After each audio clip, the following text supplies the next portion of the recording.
Hi, welcome to the latest edition of the Wellbeing Show.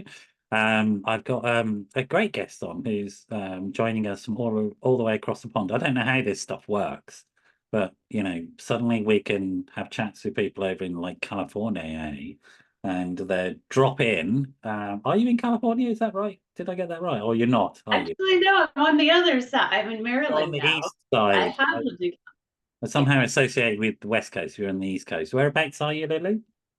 So, Maryland between DC and the ocean. So I think you probably heard me talk about the ocean. So Right. Okay, that's what it is.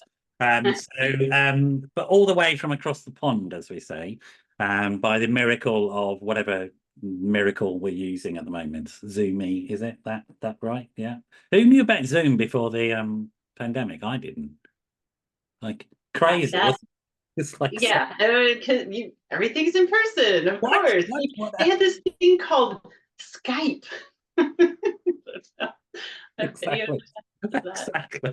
So, I never knew. Lily's a psychotherapist. What in the US it's called one of the psychotherapy titles or one of the psychology titles is LCSW. She'll explain that to us, but that's what those letters after her name means. And she's graciously joined us today to discuss herself and her practice. And I'm very excited because I've known Lily in a personal context, and she is quite extraordinary as a human being, and she has some really interesting sort of things to think about in terms of therapy practice. And this will be one of two shows that she'll do with us. So this is the first one we get to know her. Then the second one, and I'm sort of putting her on the spot here, she's promised to produce some tools and resources for the public. And so I'm nailing her down to that promise in public, on air. She has no choice but to deliver, and she'll come back and deliver those tools to us. We will get the exclusive here, folks. So looking forward to that. Welcome, Lily. How are you? How are you doing? Oh my gosh, no, thank you so much for having me. Oh, you're my accountability buddy now. I got to produce, but it's been something I've been wanting to do for a long time. So I'm really excited to be here to talk about it. Yeah, I am LCS. I'm an LCSW, licensed clinical social worker here in the United States. I actually do a telehealth, but for Illinois, DC, South Carolina, soon Maryland, and I'm an EMDR certified therapist and an EMDR approved consultant. And that's eye movement desensitization and reprocessing, which really deals with trauma. Right. Um, So it's sort of, as I understand it, we'll get into a bit more of the technicalities of it later, but it's about moving information around different bits of the brain using techniques that we've discovered, like eye movement or hand movement and touching, to mimic the sort of processes that happen when you're in REM sleep. Yeah, something like that. yeah, Okay, oh, so we'll absolutely. get into that. I just want to check first of all that I just want to say for the European folks who may not immediately understand what this is, that's a buffalo, not two lions. Just in case there's any confusion about that. We're talking to an American, so of course they've got a buffalo in the background. In Europe or Africa, we might be thinking, what are those lions up to? But it's a buffalo. So does the buffalo have a name or No, this one does not. It's buffalo, I just think. But buffalo? yeah, it's one of my props to explain moving through the storms. But I love it today. I know right beforehand you were like, what is that going on? What's that exactly? It's like, oh, Like what? I really like fix my props a little bit. Yep, I got Yeah. my But well, it's a bison rather than a buffalo. Is that buffalo bison yeah, same thing? bison buffalo. I guess they use them exchangeably here, but yeah. And is that a lily behind Lily's head?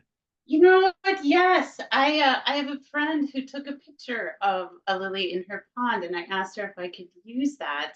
And Beautiful. it was really funny. I debated because I'm like, there's so many lilies in the, in the background. But it's yeah, it's the lotus. It's representative of calm, of healing, of It's also thriving. really interesting. It's one of those, I think, there's a Buddhist saying about lilies are born from shit or something like that, aren't they? So Yeah, yeah, the yeah, metaphor of transformation as well, isn't it? What does yeah. lily mean to you as a name? Just did your parents did you have a think? a thought about why they were calling you Lily? So I was actually named after my great grandmother. Right. So yeah, so that, and it's funny, growing up, no one had that name. In fact, it was just like the old lady's name. Now everybody has Lily. Toilet paper's named Lily, cats are named Lily. Yeah. But yeah, it's just I've just grown to, when you're little, you're self-conscious about things, right? Like what's common, and that's a piece of trauma too, right? Like what society says is okay. So I was like, oh, never liked my name, but learning to embrace myself was also part of learning to embrace Lily, even though my great grandma was kind of amazing. Did you grow up where you live now, or was it somewhere else? So my father is from Chicago, Okay. but became a geography professor. And my mother is from Brazil, from the poverty of Yeah. Brazil, Yeah. who made her way to the US, a blind date. And so I was born in Australia. Yeah. We lived in Brazil when I was little, but the majority of my life has been in central Illinois. So I'm really from the cornfields, Okay. mostly. The cornfields. We don't know about that The here. cornfields of, yes, the central Illinois, yes. Is that a yokel local? Kind of, yeah. They got the Bible Belt, and with that, there's apparently corn and soybeans that go right across the plains.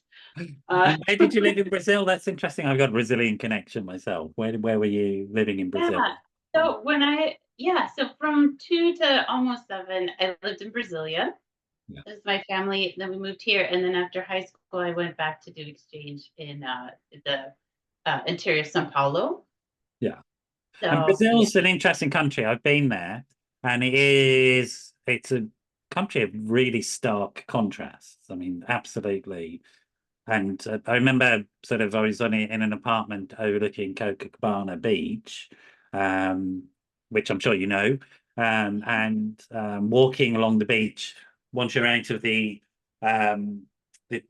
strict tourist controlled area, because bits have siphoned off for hotels and stuff like that, you suddenly find whole cultures living on the beach. Like yeah, literally, that's their home. And whole families together and whole lifestyles and intergenerational stuff going on. And then you see the favelas, which you don't go into, and there's armed guards on them, police with automatic weapons checking people and all this sort of stuff. I mean, it's quite an extraordinary experience. Is that the sort of background that your mum came from, or was she from some wealthy background? yeah. No, she came not so much from the interior of the favelas, but definitely poverty. And yeah, there's a lot of amazing stories of her, growing up and, no shoes to school, and starting to help with work at age 8, cleaning homes and that sort of thing. So yeah, that stark difference between the rich and poor. But her story led her to, go to night school, and then eventually at Yeah, the time, yeah, immigration was more open, and she yeah, became a nanny here in the United States. So she really came out of that, and which I'm thankful for, because I have a lot of gratitude for just what we have, like, yeah. very basic things mean so much. But poverty itself, which is interesting, it is a form of violence. And the way it impacts upon people. Yes, yes. And it is this culture, and that's it, is keep going to the trauma piece, but Yeah, cultural trauma that creates generational trauma, that creates interpersonal trauma. It is when a society and a system is not built to help all people, yeah. then it is violence.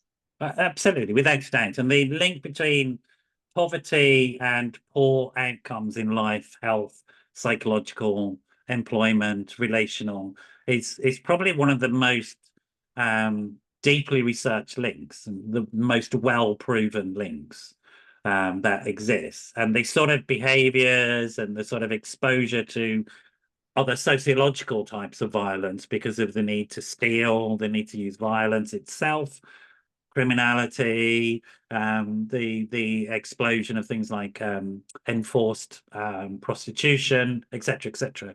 as a way of trying to get out of all of those. But your mum, really interestingly, she chose education, which is quite a strong-minded person, I guess, on my impression, my feeling is.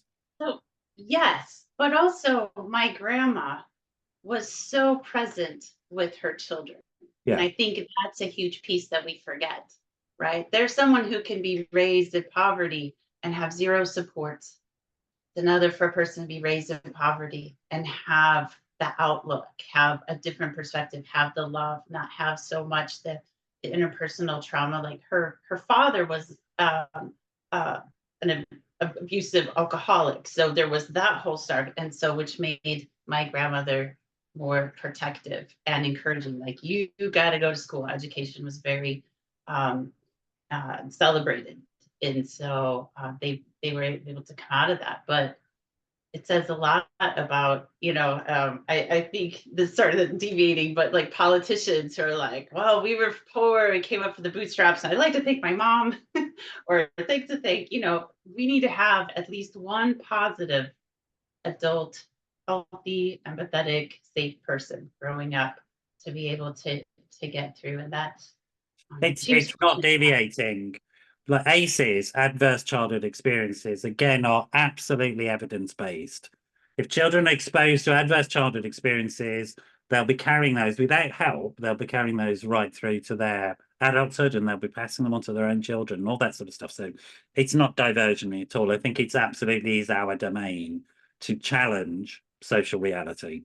Like as psychological health practitioners, we have to say it the way the evidence shows it to us, I think. Absolutely.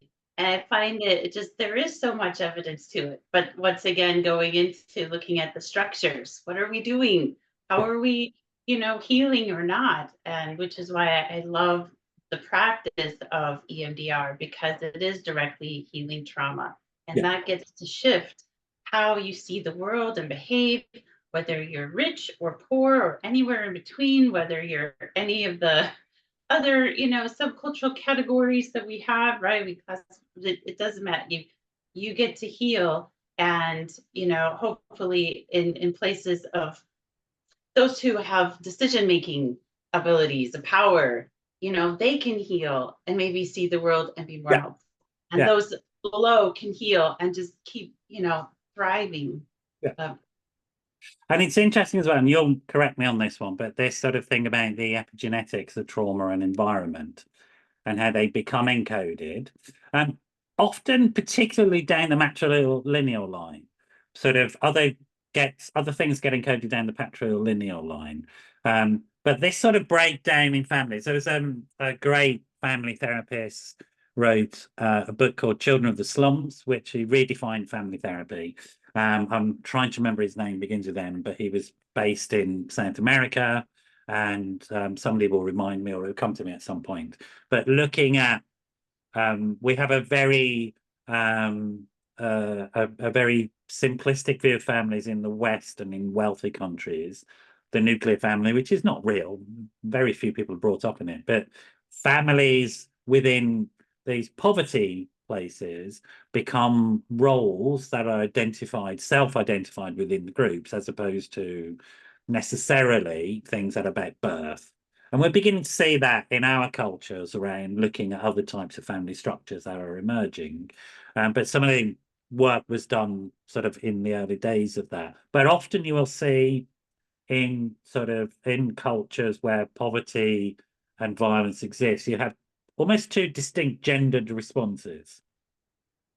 It was a very familiar story. The guy becomes alcoholic, the guy becomes violent. The matrilineal side tries to nurture and hold and protect. And the older women get more damage as they protect the younger women, their daughters or their younger sisters, etc., etc. And in this, that seems something like what's going on in your personal story. That was Yeah, that both like the supports and the trauma, right, are influenced, but patriarchal, matriarchal, societal, gender roles, right, what we're supposed to be. We see this a lot, like you mentioned, the ACEs, which has a direct correlation with personality disorders, yeah, complex trauma, those pieces, and but we see them manifest a little bit differently in males and females for various reasons. Absolutely. The roles, and that's, yeah. And so whether it's acceptance of seeking help, or right, that nurturer role, or the submissive, where the others taught dominance, Yeah. and so what's accepted, but nonetheless the childhood trauma is still that underlying piece, Yeah. and it's creating pain all over in really all, yeah, And economical. in terms of your growing up, I mean, sort of, I imagine your mum was very nurturing. I don't know much about your father. Was your childhood like that, sort of quite nurturing, and they supported you? So it's interesting. If you were to look down my childhood, looks like that perfect family. Now, I was raised in a very uh, uh, a religious in a religious denomination, Okay. and so that was imposed, and so there was a lot of those pieces to it Is it that the created. Catholic thing from the So, Brazil? so yeah, so I don't know why is it. Yeah, so I was my mom is Mormon, my dad is this is considered spiritual. Yeah. And so in the Mormon church, we're raised to we're for women are told fortunate to have children and respect it. It's and I do this respectfully because I know it's my mom's, one of my mom's like greatest happiness, what brings her joy, but also some of the sadness that comes with it with family maybe isn't part of the church. So there's this strong push Sure. pull. So we have this like nurturing, we sing songs, they go to soccer games, we have enough to eat, right? Like anyone looking in says, wow, how nice.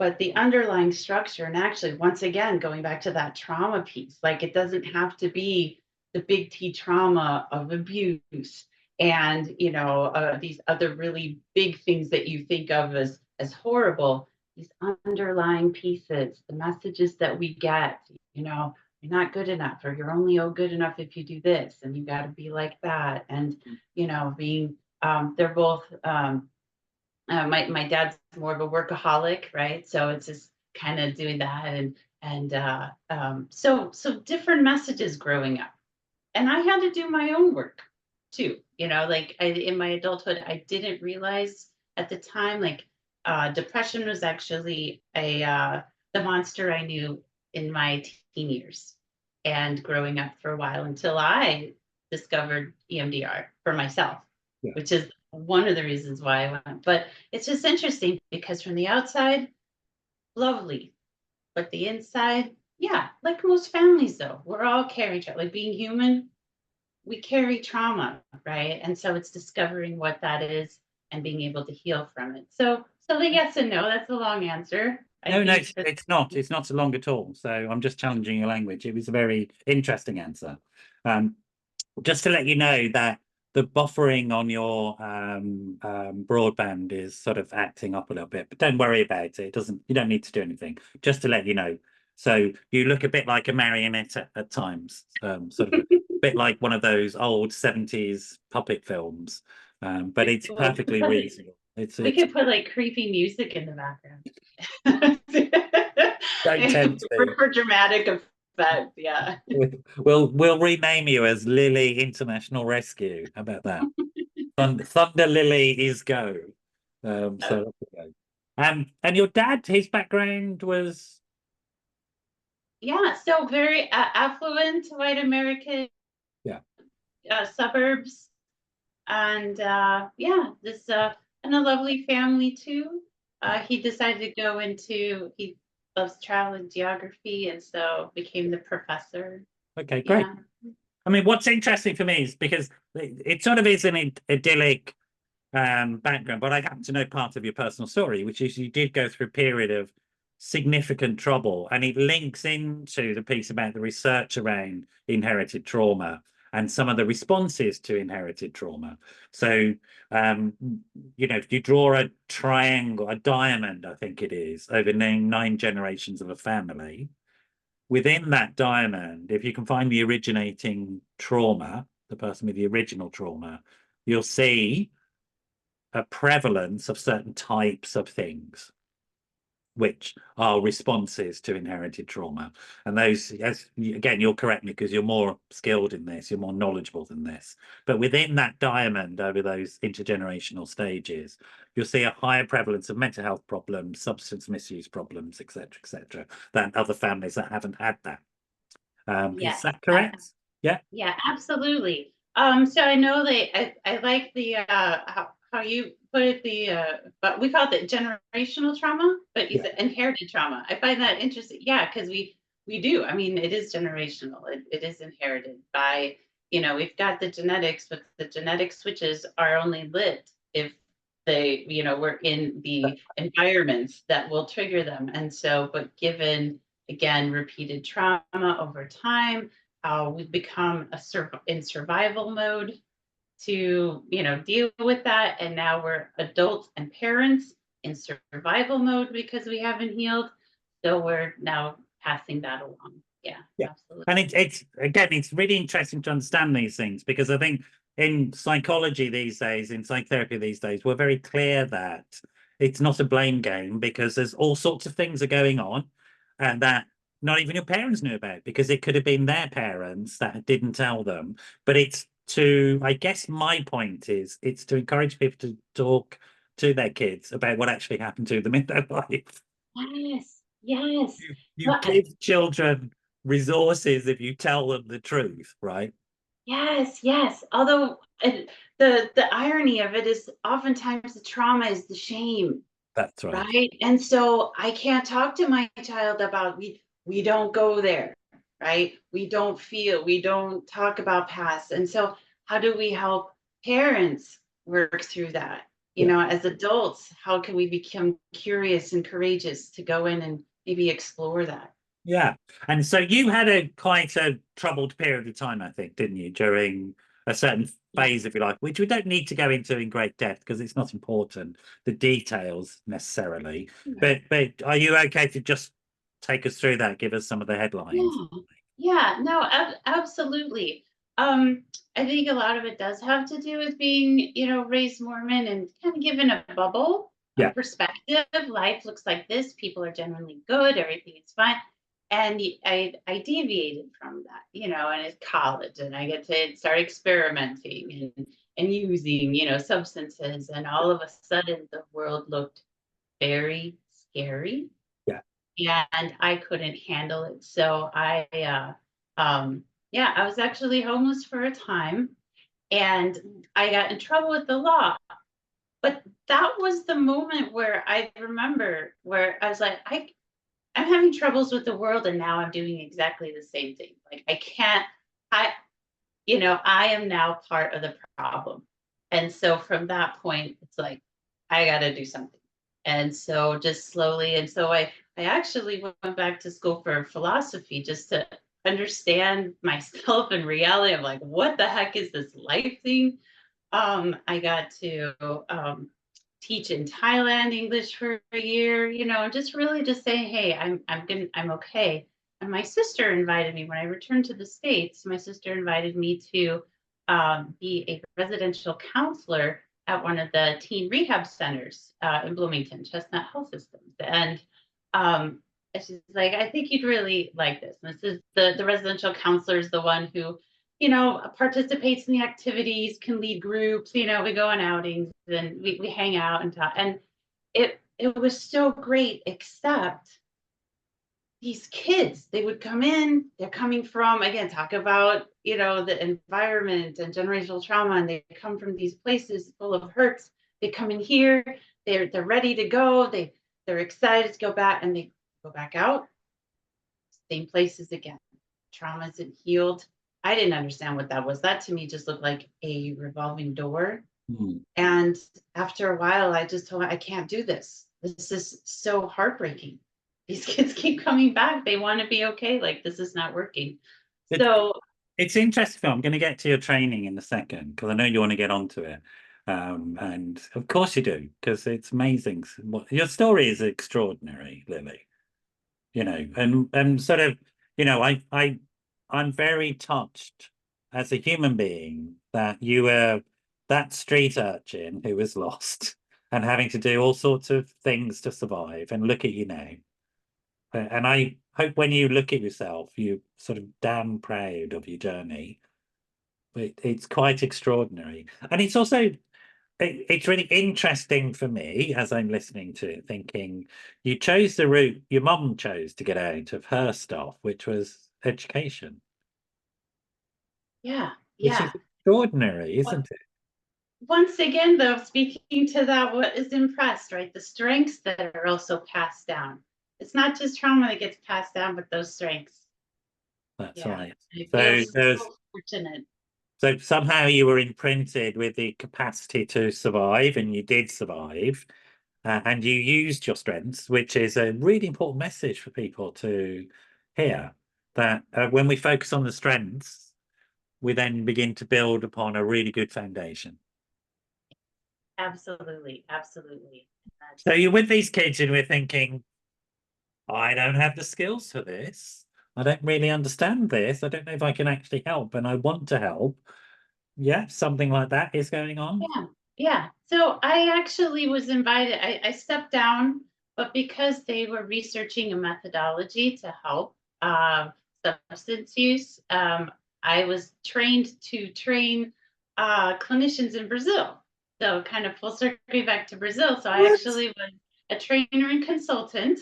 And I was like, okay, I can handle this. I can teach the tools and I'm going to be Did you speak okay. Portuguese from your mum or Yeah, something? see, Right. yeah, Okay. yeah, absolutely. Yeah. Yeah. So yeah, so thankfully again, other strengths passed down. And so that led me to grad school, where I took my first, this is where I first learned about trauma. I didn't know. Now this is now I'm already like late 30s, right? Like early 40s. And so I 1930s. No, I'm what's teasing. that nice back in the day to do Back it. in the days of dinosaurs. But yeah, yeah. So I'm sitting in class and I'm learning about this trauma thing, Wow. right? And it's interesting because I remember, when you start your cohort and the program, they're like, what are you interested in? I'm like, anything except foster care. I remember saying this because I'm like, I could not be a helper for people who hurt children. Like that was like Yeah. my one thing, right? You And I gotta was know just your like, boundaries, mate. I'm gonna hurt them. I tell Yeah, you like what, this. I've done forensic work with perpetrators, and it does stay with you, sort of. So wise choice, I'm telling I you, just wise like, choice. right. Well, so I just being aware of this, but then we took it this class called Practice in Family Violence. I'm like, really? Practice family violence. Okay. Anyways, that's when I first learned about trauma. Okay, And that's when everything shifted. I'm I know like, it's extraordinary, these isn't adults were the kids. Once upon those are the kids. it? Yeah. And guess who applied to the local foster care, became a foster care therapist. And I loved all it, like my bio parents, my foster parents, my kiddos. Right. Like you see, once you understand trauma, it does not, I tell this to my clients, it does not excuse the behavior. Not okay behavior is not okay behavior, but it can explain it. No, And once we understand it, we can like go from there and you can see these I wonderful. used to work with traumatized children on the streets in gangs. They were dangerous people, but they were dangerous because of what had happened to them. It's not an excuse. And always when I was doing the forensic work in locked wards and stuff like that, and people would go, "Oh, you're being nice to these horrible people." And it's not that. I'm trying to make them safer, so they're less likely to offend. That's the point. When we understand this stuff, we can intervene, and there's fewer victims in the future. And it's just like people just don't seem to want to get it. That punishment doesn't work, but we have tools and technologies. We understand this stuff, and we can make a difference. We really can. Yeah, yeah. It's not till recently that we're really understanding that, but I have so much appreciation for what you've done, what you do, and even here, like part of it is sharing information. Yeah. So now the buzzword, right, is trauma, trauma, trauma, and this But is tell trauma. me what But trauma like, what is, do you because do with it? yeah, What do tell you? me what it Yeah, is. First of all, tell me what it is, because I mean, I think the predominant model is quite a patriarchal male model. And I'm interested in the conversation now that's emerging in the world about understanding what trauma is from a gendered perspective, cultural Sure, perspective, etc. And I think we're sure. getting more complicated. So from you, sort of, what do you Yeah, think of it as? this is how I explain it. So trauma is not traumatic experiences. We can have traumatic experiences, Yeah. and maybe we've had, the right support and resources to work through it, especially with children. We need that safe, empathetic adult, right? So a traumatic experience does not necessarily mean it will be trauma. However, trauma is what becomes when those experiences are maladaptively stored in our brains. So our brains go, oh, we're not gonna, we're just gonna shut this down because we can't. We need to survive, right? And so it's called, we make these isolated memories, and in time they paint the view, right? They color our view of the world, and then other incidences that are related become these isolated memory networks. And so, but trauma can be, Francine Shapiro, one the originator of EMDR, and others speak to this, but there's the big T trauma, Yeah. which is these obvious ones, right? Like shootings and natural disasters, war, abuse, right? The kind of the car crash, obvious ones. And then we have the small T traumas, Yeah. the little T traumas that are, like the never having a parent ever say, I love you, or even ask how your day is. Yeah. Or maybe no one ever letting you feel, Yeah. like boys don't cry, right? Yeah. Yeah. Oh, and so those death by 1,000 paper cuts, right, become stored in the system as well. And then our survival, triggers happen, and we then, or we get activated by our surrounding situations. And am I right in thinking that in the field we tend to call that CPTSD, complex? And some Sure. people I've heard describe it as developmental trauma. Yeah, the complex trauma can be manifested in many ways, but usually it's more than one single incident. Okay. Oftentimes it's described as in childhood because of the consistency of oftentimes these big and little T traumas. And so it is complex, and it could be multiple trauma. It could be sexual abuse, it could be physical abuse, it could be neglect, emotional neglect, right? And so, yeah, it becomes complex, and there's more than to heal, but they become then also as associated, as we know, with ACEs too, the personality disorders, as well mood disorders. I mean, the things that we see in the DSM that we've tried for years to do to heal with medicines, which I think medicine can be very helpful. We're realizing now they're associated to Well, our to past be honest, I experience. mean, it may be true in the US, but I think in the UK, we've gone beyond that. I mean, with sort of our clinical guidelines have moved into like a NICE is the body in England that does it. And they've said very clearly that psychosocial interventions, even with long-term disorders such as psychosis, are more effective than medication. Yeah, But yeah, they're actually absolutely. asking for more RCTs, randomized controlled trials, to look at the impact of psychosocial interventions in the ward setting as well. So that's the next step. The British Psychological Society a long time ago said the chemical soup theory of mental health and mental illness is dead. It's never been real, which is what you're talking about. Now, I think Yeah, I'm not against medication. I'm using it myself for my depression. So I have no issues about medication. I totally encourage people. And actually, if you're listening to this, you're on medication, stay on it. Talk talk to your doctor or your psychologist. Do not come off your meds. Stay on your meds. You're on them for a reason, right? And that's just the bottom line. But it's looking at how we can work with this stuff. Now, one of the interesting things is, I don't know what you think about this, but there's a growing body of evidence, for example, to show that fundamentally psychosis is a way of expressing trauma. yeah, yeah. In fact, the Netherlands, Ad de Jong, and Susie Matheson do EMDR studies, but also with obviously because EMDR is related to the trauma piece, but with clients that suffer from psychosis or who have been diagnosed with psychosis, Yeah. as well as personality disorders. Yeah, Yeah, yeah. we do it in my service. I own a service, and one of our long-term clients is schizophrenic, and he's getting EMDR and getting internal family systems as well, which I'm sure you know, IFS. So I thought you'd Big go. fan, big Every fan. American goes mad for IFS. You just love it, don't you? Yeah, yeah, it's definitely, I consider myself an EMDR therapist, and that's the umbrella, but IFS is all the language. Big I'm fan. really old, so I'm more object relations, but that's because I'm an old dinosaur. So there you go. So, which in America was called ego psychology, I think, actually. It's sort of in those days. Coming back to the sort of gender issues, sort of what's your thinking around that in terms of how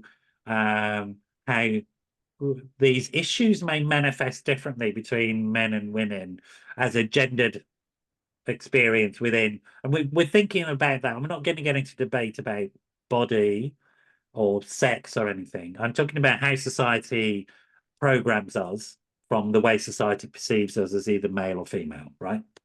Yeah, yeah. I really, it is a societal conditional, Yeah. it's a societal construct. It's the societal norms and constructs Yeah. that paint the picture, what you should be like, how we are accepted as one or the other. And so, And people need to understand that these things are not, it's really interesting. I think it's quite difficult for people to understand this, that these experiences construct our personality at a biological level. So the process of myelination, of creating structures in the brain, particularly in the forebrain, that create who you are. So it's not a question, and it's because it gets complicated by the fact we can think. I can think as me, and so I can imagine that stuff isn't affecting me when that's absolute nonsense. Of course it's affecting you, because mostly your personality is formed while you're asleep. I mean, so seriously, it's like that's when REM right? sleep is happening. You're not awake. You're not aware of what it's doing to you. It's building the structures while you're unconscious. Promise you. So you have to trust us on that one, right? So thinking about that and thinking about yesterday I was listening to there's a radio station here in the BBC, Radio 6, which is music, but the presenter is a scientist. She's in STEM. She's a female STEM, but she's also a radio DJ. I don't know how that happened. And she had a brilliant mathematician, another female mathematician professor, talking about how science has viewed women's bodies, and we're only beginning to understand because women are viewing women's bodies in science, and so getting that type of insight. And the same is true, I think, in the psychology field. So, from your perspective, as a skilled psychologist, LCSW. Sorry, I'm not sure if I'm breaking the law by calling you something, right? Yeah. Okay. Yeah. Protected title and all that. What's your take on that stuff, that whole issue of sort of how society constructs us and how psychological distress manifests from that sort Well, of engendering? yeah, I think too, though, to like pan out a little bit, Okay, all we right.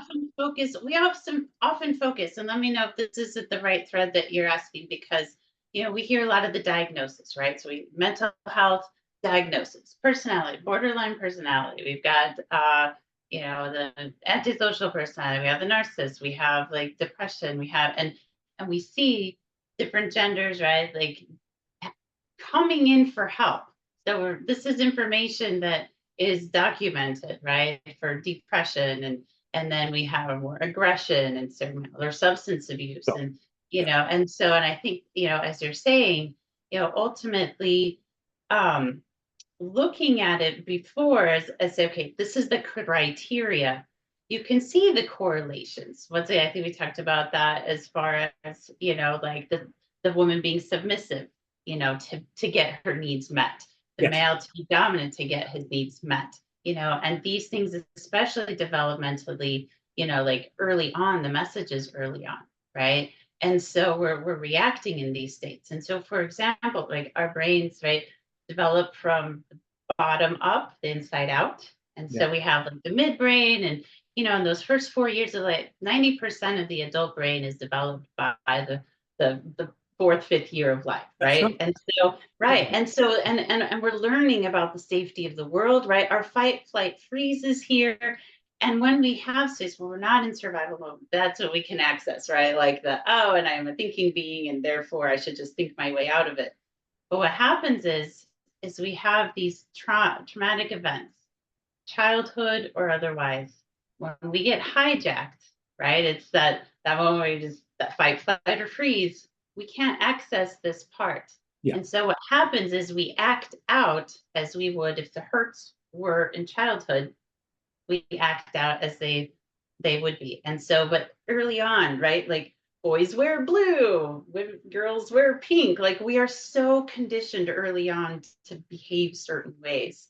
And I think it just threads through on how we start seeing ourselves in the world and how it manifests. So by the time we get to the psychologist, the social worker, it's like, okay, I need to put you in a category now.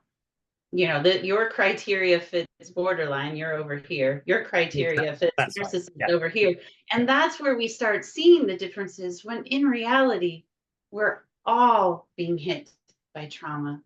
We all have, like, I don't know what one person goes through this life unscathed, especially a child who doesn't have, you know, even with the best intended parents, there's still things that happen. Yeah. And so, and it's just how one eventually adapts. But I think the societal piece is very important. What you're making me think about is when I was training, and I could just about remember because it was so long ago, we had a medical anthropologist, a professor of medical anthropology, which did it was the most interesting part of the course for me, to be honest. And he gave us a story to think about a South American psychologist. And you're sort of a South American psychologist now, aren't you? Sort of in a bit somehow. And the psychologist had 2 doors, both leading into the same office and to that professional. On one door it said witch doctor, and on one door it said psychologist. Right? And it's almost like that, isn't it? That we're coming in through these doors, and these doors are labeling us as we come in. And somehow I think we have to try and do that thing you said about, let's step back a little bit and think about really what's going on here. Because otherwise we're in, the risk is we reconfirm something that should not be reconfirmed, right? Yes, absolutely. And with that too, so many comorbid, you know, disorders. So for example, I have a family member who has criteria for a personality disorder, but it does not present itself in its stereotypical way because of cognitive delays. And so now if we're using just the lens of diagnosis, we're looking for things. We're doing a huge disservice for the clients that are coming in. But when we have a trauma lens, trauma is trauma. We can thread those current symptoms with the past. We can then begin to break down those very rigid structures and look at them and deconstruct them. What it's making me think of, there's a guy, I can't remember his name, but he's a neuroscientist, and he was doing studies on the genetic markers of antisocial personality disorder, actually, which is one of the big boogaloo ones. That's the I'll eat you, I'm in prison, I've got the Chianti and fava beans sort of nonsense in the films, right? And he was doing brain studies and looking at the genetic markers of these things. And I forget his name, he'll come to me maybe at some point. But he then had all these brain exam things to look at, whatever they are, I don't know. And he looked at one and said, oh, that one's really interesting. They've got all of the markers. I think there's something like 12 markers. I don't know. I'm not a neuroscientist, so don't quote me. And then he looked at the name of it, and it was his own name. He'd taken some scans of his own brain, right? And so he had all the markers of this antisocial, serious personality disorder, but actually he was a really well-adjusted guy.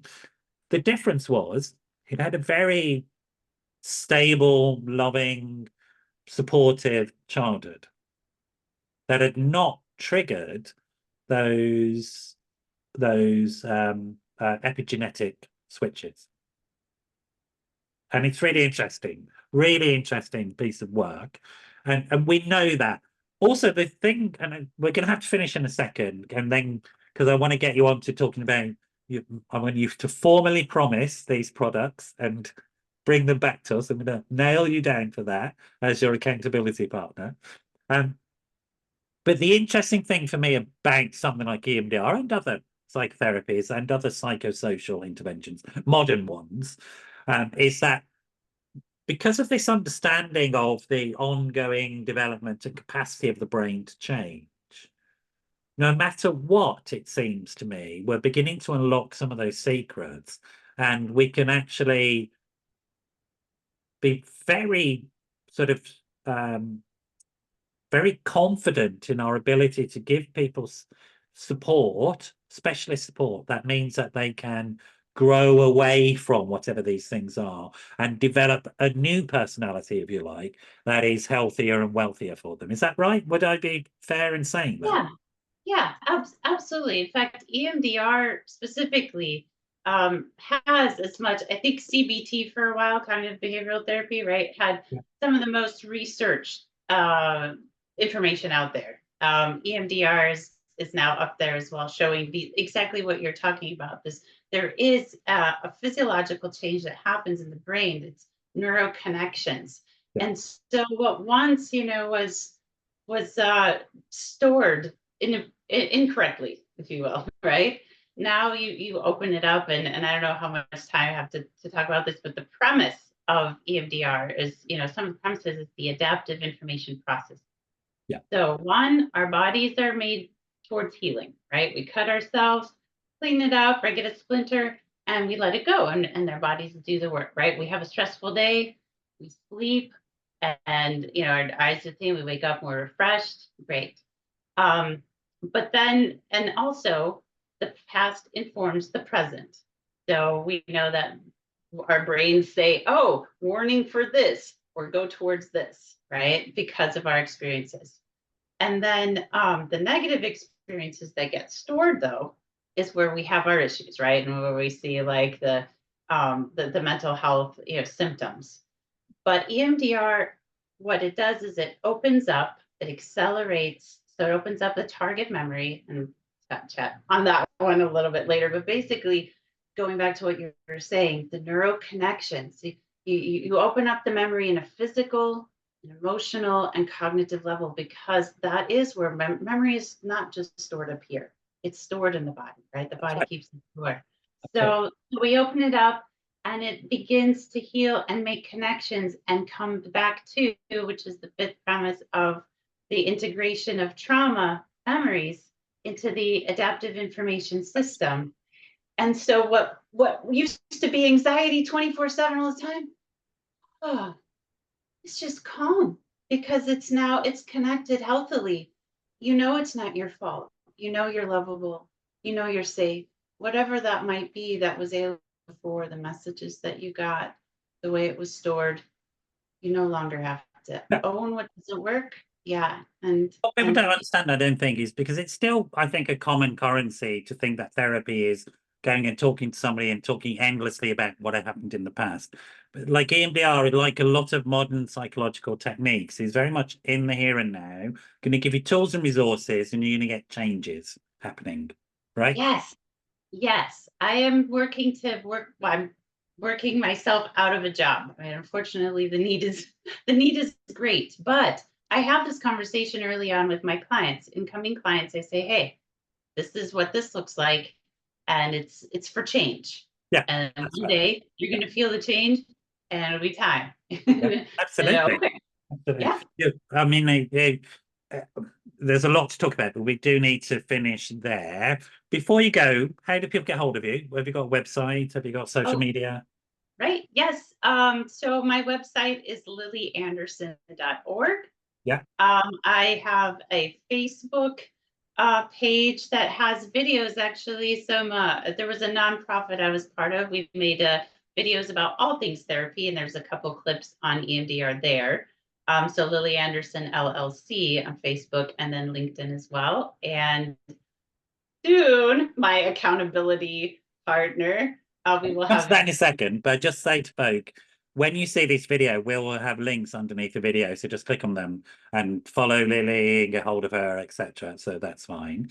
Now, the accountability bit is you're going to make some new videos. Is that right? Yes. So what we found, so with this nonprofit experiment is I won't go into it, but basically we made some videos that people were very interested. And I hear all the time, like this EMDR is a freaky thing, therapy is a freak. Like I don't want to. Yeah, I'm absolutely. nervous. Absolutely. So the videos will target the general public, some to just inform, like, let's go inside the EMDR and see what that looks like. So we don't doesn't maybe have to be so scary. Another set of videos for EMDR clinicians to make sure that they're doing their job appropriately. The research is on a protocol and structure that needs to be followed. And so it's just a way to help therapists as well. So that's about paying it forward as well, Lily, which is very much part of your heart, I know, because you were once that lost girl on the streets. Now we're going to provide those resources. So if there's other lost kids on the streets, then they've got phones and hopefully they'll watch the videos, right? That's the truth. Yes. Absolutely. We've lost too many people We have. to trauma. Like Yeah. this is that absolutely, you said that so well. Thank you, Noel. So Yeah. I expect you to come back. Let me give you a reasonable period of time. My expectation is you'll be back by at the latest, the end of August, beginning of September with these videos. Does that sound reasonable? Yep, that's in my planning. So Right. So then we you'll can- make these videos, you'll come back and do another show with us where you'll talk more technically about the therapy that you offer, rather than getting to know you. And then people can watch the getting to know Lily story. I think it's really important simply because I think what defeats a lot of people from seeking help is one is there's charlatans out there that just fleece people and take their money. I hate them and really needs to be sorted out. The other is just thinking, a lot of people think, and it's part of having trauma or having an illness, that I can't be helped. It's just too much. And I think when we tell our stories, because nobody would look at you and think, oh, she used to be on the streets. But like it's not real, but there you are, right? And so when we know that, we go, okay, right, it's possible. There's some hope, and hope, I think, is probably, I don't know what you think. I may be getting a bit sort of soft here, but hope is probably one of the most important things to give people. yeah. If we don't have it, I mean, the hopelessness. That's when we lose people. So yes, hope. We need hope, and I I have learned hope exists. Thank you. And so before we go, I just want to, I'm going to introduce you to somebody you know, but this is what you didn't know about this somebody. So this is Matteo, as you know. You've met before, right? Yes. What you didn't know is Matteo's Brazilian. Matthew, você é brasileiro? Absolutely. Oh. Absolutely. Absolutely. He speaks Portuguese, so he's speaking Portuguese to you. Matthew, oh, it's so good to see you too. So there you go. So much Lovely more. to have you on. We will see you in a couple of months' time with all these resources, and you'll give us a much more technical, in-depth walk through the sort of the therapies that you offer. Okay, so you stay there for now. Folks, I hope you enjoyed that as much as I did. I just really want to underline this point that wherever you are in life, you can be helped. And more importantly, you are worth being helped. You really are worth being helped. And if you don't feel that, it doesn't matter, because we can feel it for you. So reach out and ask for help. Anyway, lovely to see you here. See you all at the next show, folks. And hope you have a great evening. Remember, this is recorded as though it's live. So when you see it, don't call me, because I'll probably be doing something else. Send me a text message, 07506 319 745. Lots of love, folks.